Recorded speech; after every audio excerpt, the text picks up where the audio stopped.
More people are trying to learn English than any other language in the world. English is the language of political negotiations and international business. It has become the international language of science and medicine.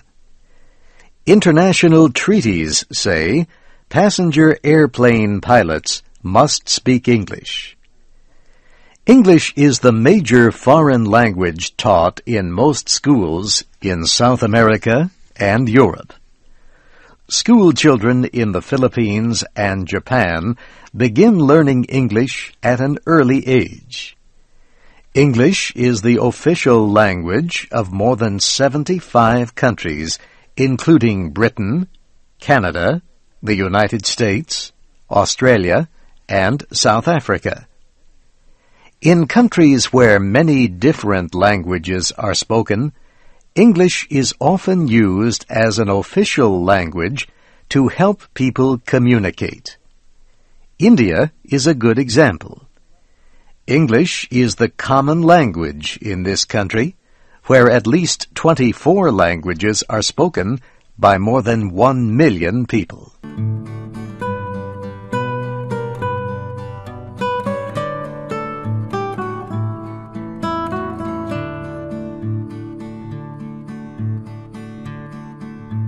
Where did the English language come from? Why has it become so popular?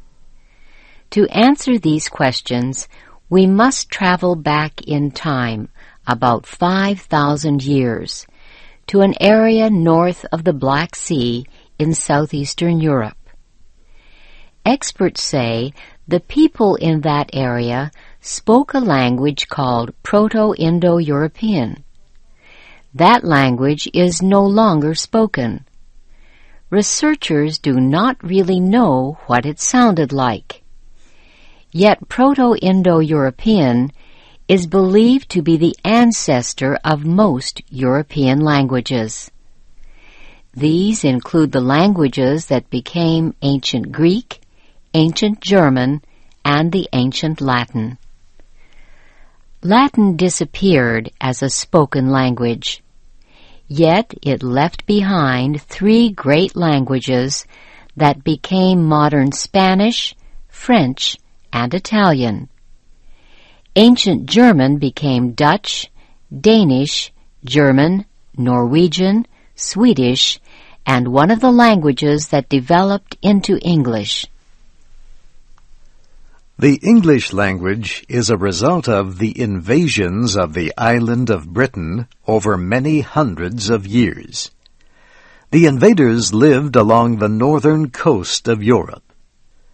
The first invasions were by a people called Angles about 1,500 years ago. The Angles were a German tribe who crossed the English Channel. Later, 2 more groups crossed to Britain. They were the Saxons and the Jutes. These groups found a people called the Celts who had lived in Britain for many thousands of years. The Celts and the invaders fought.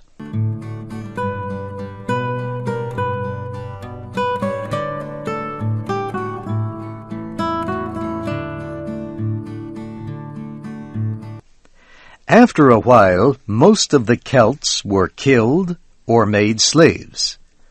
Some escaped to live in the area that became Wales.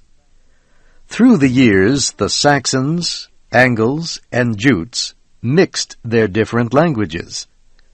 The result is what is called Anglo-Saxon or Old English.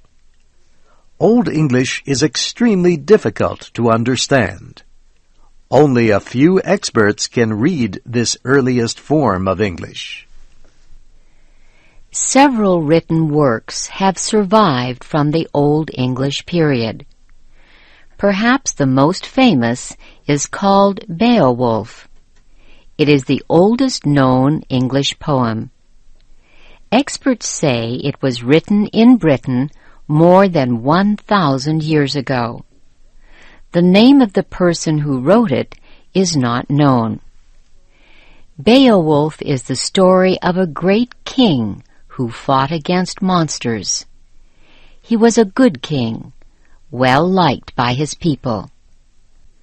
Listen as Warren Shear reads the beginning of this ancient story in modern English. So, the Spear-Danes, in days gone by, and the kings who ruled them, had courage and greatness. We have heard of those princesses' heroic campaigns. There was Shield Sheafson, scourge of many tribes, a wrecker of mead benches, rampaging among foes. This terror of the hall troops had come far. A foundling to start with, he would flourish later on as his powers waxed and his worth was proved. In the end, each clan on the outlying coasts beyond the Whale Road had to yield to him and begin to pay tribute. That was one good king. The next great invasion of Britain came from the far north, beginning about 1,100 years ago. Fierce people called Vikings raided the coast areas of Britain. The Vikings came from Denmark, Norway, and other northern countries.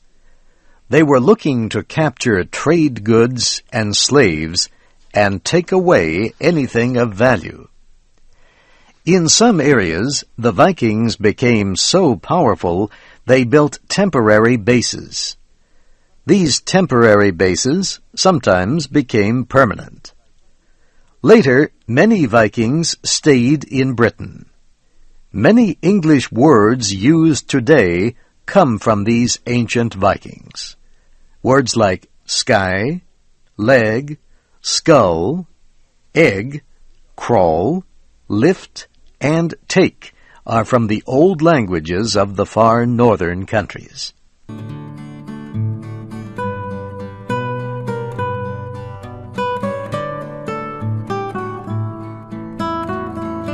The next invasion of Britain took place more than 900 years ago in 1066.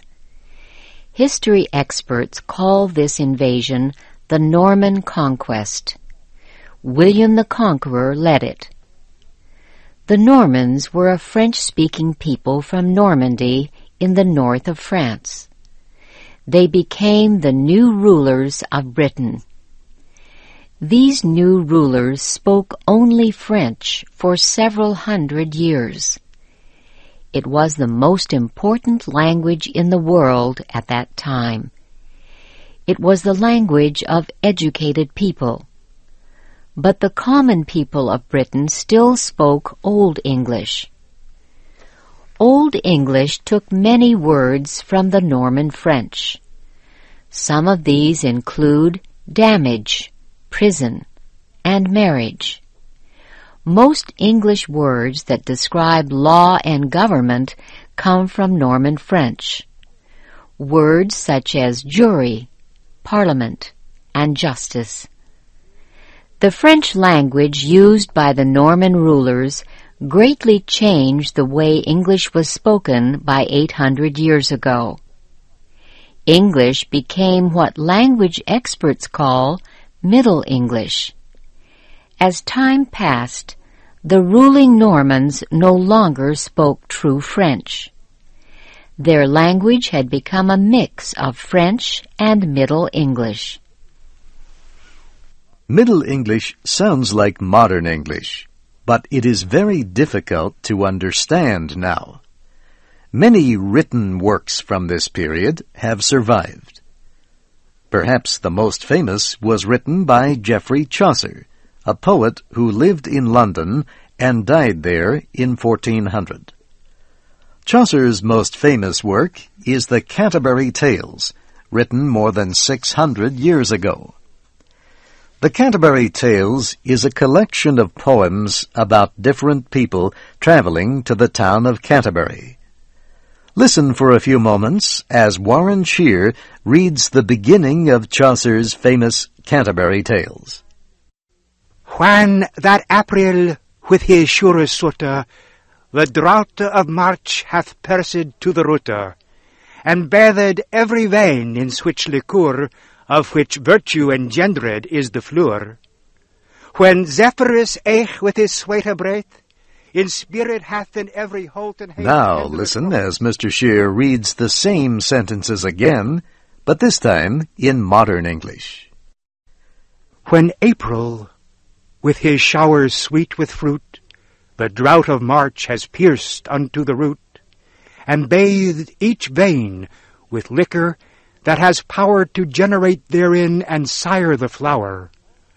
When Zephyr also has, with his sweet breath, quickened again in every holt and heath the tender shoots and buds, and the young sun... English language experts say Geoffrey Chaucer was the first important writer to use the English language.